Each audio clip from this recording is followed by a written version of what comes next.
ஹாய்ப்பா, இன்றைக்கி நம்ம பார்க்க போகிறது கருவாடு மிளகு ரசம். அதாவது 4 பல் பூண்டு, கொஞ்சமாக ஒரு 2 பத்தை தேங்காய், 2 ஸ்பூன் சீரகம், 1 ஸ்பூன் மிளகு எடுத்து வச்சுக்கோங்க. அதை அரைக்கிறதுக்கு இதுவும் நம்ம எல்லாமே அரைக்க போகிறோம். 3 தக்காளி, ஒரு 10-15 சின்ன வெங்காயம், கொஞ்சம் கருவேப்பிலை, இல்லை சின்ன லெமன் சைஸ் புளி, ஒரு 2-15 ஒரு கருவாடு, 2 காஞ்ச மிளகாவுங்க. சின்ன பிள்ளைங்களுக்கு, அதாவது 5ஆவது படிக்கிறதுக்குள்ளே இருந்தாங்கன்னா, பெரிய பசங்கன்னு வச்சுக்கோங்களேன், ஒரு 4-5 காஞ்ச மிளகாய் எடுத்துக்கோங்க. ஓகேவா?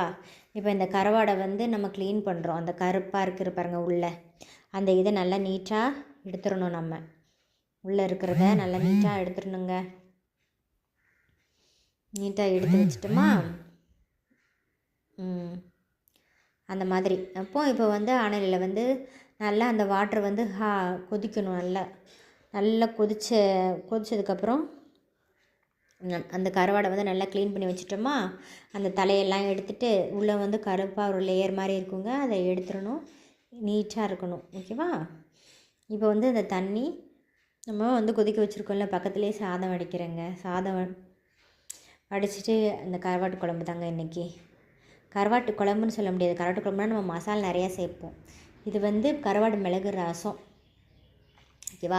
இப்போ அந்த கருவாடை நம்ம அந்த ஹாட் வாட்டருக்குள்ளே முக்கிட்டு ஒரு 2 நிமிஷத்தில் நம்ம ஸ்டவ்வை ஆஃப் பண்ணிடணும். நல்லா கொஞ்ச நேரம் நல்லா இதுவாகட்டும். இப்போது ஆஃப் பண்ணிடுறோம்மா ஸ்டவ்வை. இந்த வரையெல்லாம் மேலே கீழே சிந்திருங்க, அதை நம்ம பார்த்துக்கணும். சிந்தாமல் பார்த்துக்கிட்டு கொஞ்சம் நேரம் சிம்மில் வச்சுட்டு அவ்வளோதான், ஆஃப் பண்ணியாச்சு. இப்போ இதை நீங்கள் அப்படியே விட்டுருங்க ஒரு 10 நிமிஷம்.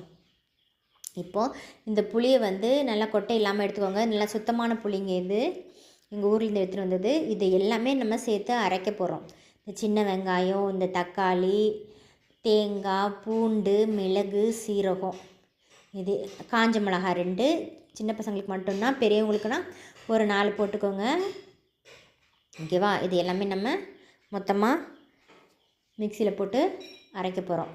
புளியும் சேர்த்து தாங்க, புளி நம்ம கரைக்க போகிறது கிடையாது, அந்த புளியும் சேர்த்து தான் நம்ம அரைக்க போகிறோம்.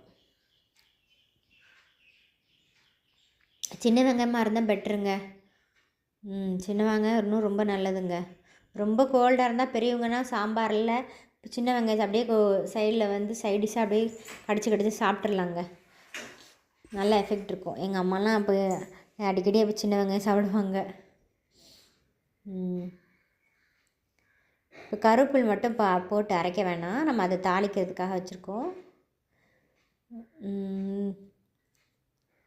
காஞ்ச மிளகாய் எல்லாம் போட்டு நல்லா ஃபைன் பேஸ்ட்டாக நம்ம அரைச்சிக்க போகிறோம். சும்மா 3 தக்காளி போடுங்க, அப்போ தான் டேஸ்ட்டாக இருக்கும்.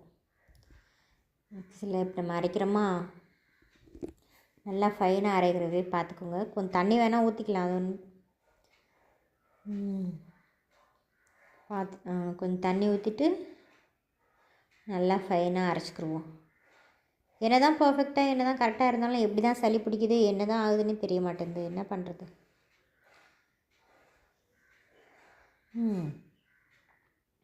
இப்போ அரைச்சாச்சா, நல்லா ஃபைனாக நல்லா மையாக அரைச்சான்னு பார்ப்போம். நம்ம மிக்ஸியை அரைக்கும் போது கூட கடன்னு 1 2 3 அப்படின்னு போய்ட்டு அப்படியே கடன்னு ரிவர்ஸில் வரக்கூடாதுங்க.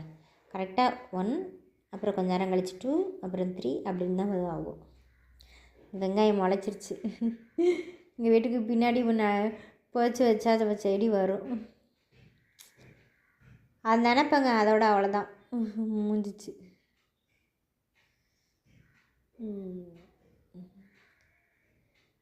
இப்போ ஃபைனாக அரைச்சிச்சின்னு நினைக்கிறேன். ஆச்சிச்சு. ஃபைனாக ஆச்சிச்சா.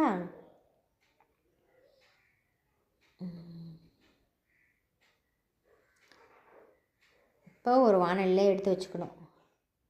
வானலில் எடுத்து வச்சுக்கிட்டு வீட்டில் நல்லெண்ணெய் இருந்தால் நல்லெண்ணெய் யூஸ் பண்ணுங்கள். இப்போ நான் ஊற்றிருக்கிறது நல்லெண்ணெய் இல்லை, சாதாரண ரீஃபைண்ட் ஆயிலு. நல்லெண்ணெய் காலி ஆகிடுச்சு. கடலெண்ணெய்ங்க. ஆமாம், ரேஷன் கடையில் வாங்கினேன். சரி, ரொம்ப நல்லதுமே. ஒரே ஆயிலை யூஸ் பண்ணக்கூடாது, மாற்றி ஆயிலை யூஸ் பண்ண, அதுவும் ஹெல்த்தி தானே. இவங்க ஃப்ரெண்டு ஒருத்தங்க ஆயில் மில்லு வைக்க போகிறேன்னு சொன்னாங்க. சரி ஓகே நம்ம இந்த மாதிரி யூஸ் பண்ணி பார்க்கலாம் அப்படின்னு சொல்லி வாங்கினேன். கடலெண்ணெய் நல்லது தானே, கடலெண்ணெய் இல்லை நல்லெண்ணெய் யூஸ் பண்ணிக்கோங்க.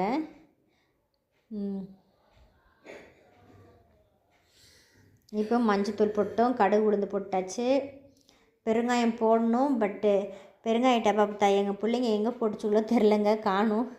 நீங்கள் போட்டுக்கோங்க பெருங்காயம், ஓகேவா? கருவேப்பில் போட்டாச்சு. இப்போ நம்ம கரைச்சி வச்சுருக்கோம் பார்த்திங்களா. இப்போ என்ன செய்யணும்னா ஒரு அரை ஸ்பூன் மசால் போட்டுக்கோங்க. நம்ம சின்ன குழந்தைங்க எதுவும் யாரும் இல்லைன்னா மசால் ஒரு அரை ஸ்பூன் தான், நிறைய போடக்கூடாது. நம்ம பிள்ளைங்க மட்டும்தான், அப்படி பிள்ளைங்களுக்காக மட்டுமேனா மசால் போட தேவையில்ல. இவ்வளோ தான், இது மட்டுமே போதும். ஊற்றிட்டு இதை நல்லா கொதிக்கணுங்க. நம்மளுக்கு ஒரு கொதித்த உடனே சிம்மில் வச்சுட்டு அதுக்கப்புறம் அந்த நம்ம க்ளீன் பண்ணி வச்சுருந்த கருவாடை போட்டுடணும். போட்டுட்டு கிண்டி விட்டுட்டு உப்பு மட்டும் போட்டுறாதீங்க, ஏன்னா கருவாடில் நிறைய உப்பு இருக்குல்ல, லாஸ்ட்டில் போட்டுக்கலாம். அப்படியே சிம்மில் வச்சுட்டு மூடி வைக்கணும், இல்லைனா பொங்கி வெளில வந்துடும். இதெல்லாம் பேசிக்ஸு உங்களுக்கு தெரிஞ்சிருக்கும். இருந்தாலும் இப்போ வர நியூவாக சமைக்கிற பிள்ளைங்களுக்காக சொல்லிக்கிட்டு இருக்கிறேன். இப்போ கொதிச்சிச்சா, இப்போ நம்ம வந்து கருவாடு வெந்துச்சான்னு பார்க்கணும். அதை பிரிஞ்சு வரணும். அதை நல்லா தேய்ச்சி கழுவணுங்க. கருவாடை நம்ம ஹாட் வாட்டர்லேருந்து எடுத்தோம்ல, அப்போது போட்டுட்டு முக்கிட்டு கையில் நல்லா 2-3 தடவை நல்லா தேய்ச்சி கழுவிட்டு வாஷ் பண்ணிவிட்டு எடுத்து வச்சிடணுங்க. அதை தான் போடணும், மணலாக இருக்கும். ஸோ இப்போ அது பிரிஞ்சிச்சு பார்த்திங்களா, கருவாடை நல்லா வெந்துடுச்சு.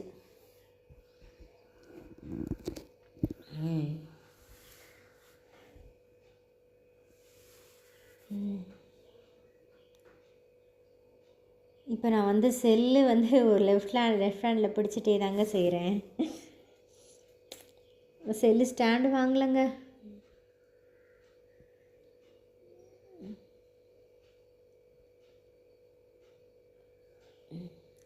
இப்போ வந்து இந்த ஸ்டேஜில் நம்ம லைட்டாக உப்பு பார்த்துட்டு போட்டுக்கலாம் ஒரு ஸ்பூனு, அவ்வளோதான்.